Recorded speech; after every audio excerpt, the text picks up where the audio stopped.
14 Pro Max and the 14 Pro. Both devices are exactly the same except the larger screen and the more battery that we have on the Pro Max model.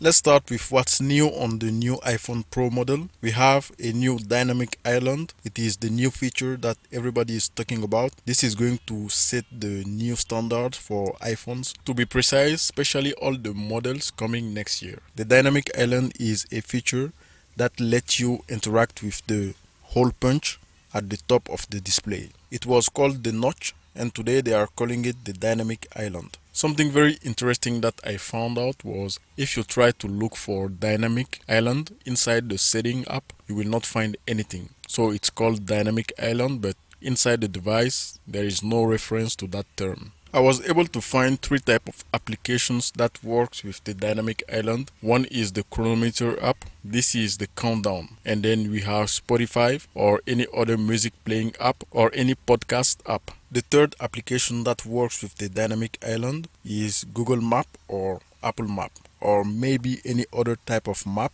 that you use for routing. So basically these are the three applications that I was able to make interact with the dynamic island. At the top, if you click and hold, you can see a small animation of the application and you will see what they are doing. This preview of the application works with the countdown and also the music playing app. The third application I have on the dynamic island is Google Map. If you click and hold the arrow for Google Map, you will not have any preview. It doesn't display any preview of the map.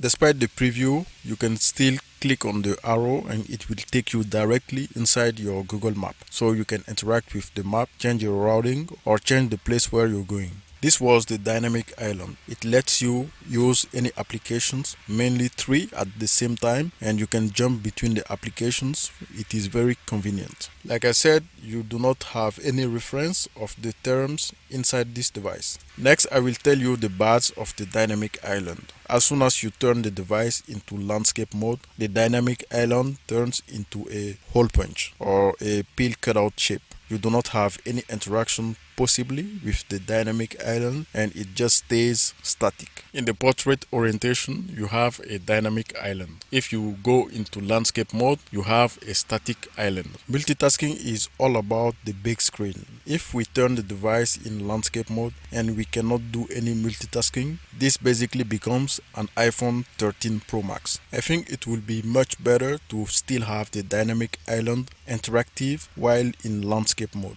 It will be good for switching between applications that are compatible with the dynamic island instead of going to portrait mode always in order to have the dynamic island alive. Also, like Apple always does, everything is locked on the dynamic island. We do not have any other applications that Apple has authorized to use the dynamic island. It will be much better to have Chrome or any other of your favorite app that you can insert inside the dynamic island interface and use it. That will be much better, much convenient, and it will make the experience on the 14 Pro Max and the 14 Pro much more likable. The other new thing coming with the iPhone 14 Pro Max and the iPhone 14 Pro is the always on display. It is good that Apple has chosen to give us always on display on the Pro model. It is good to have it, but I also think it is a bit late that they entered this dance. Always on displays have been around in Android devices for years and years now, and it is kind of not a feature that we talk or enhance on Android part. The always on display on the iOS device is good. It is very minimally customizable. You can still add some widget to your always on display so that you can have some information while your device is lying on the table. You can also basically change the background with your picture or any other picture if you like, and for the applications it is very restrained. You can use only these applications that we see on the screen. Also, you will not have the whole screen to add widget. After 3, you can see we have no more space to add anything. Like I said, it's good they gave us the ability to have always on display. For me, I do not use the always on display on my Android device this much. It is basically a feature that we have on our device, but it is not a must for me. So I'm going to have it turned on sometime, and most of the time it will be turned off. For sure, they did a good job with the aesthetic that they put into the always on display. Everything is pretty and it is good to the eye. Also, you still have your widget for the countdown and the music playing on the background. After that, we need to talk about the 48 megapixel camera that they put inside the 14 Pro and the 14 Pro Max.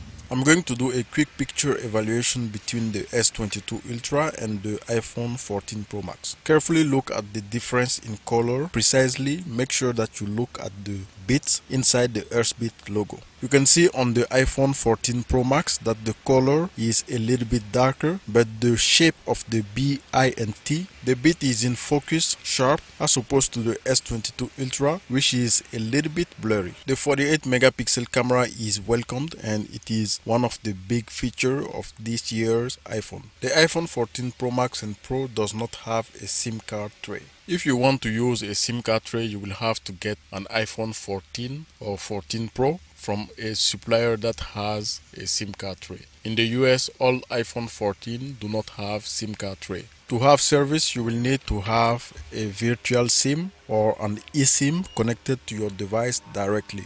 This was one of those decisions that Apple took arbitrarily and without anybody's consent. So if you want an iPhone with a SIM card, you will need to get an international version of the iPhone 14 or 14 Pro Max. Also, it is not a matter of space. This device has a lot of space, empty space, to put a SIM card tray. It is basically the same shape as the iPhone 13 Pro Max. I did a teardown on the iPhone 14 Pro and I didn't see anything unusual that they put inside the new iPhone 14 Pro Max. Overall, it is a fantastic device. Upgrade if you come from the 12 or below.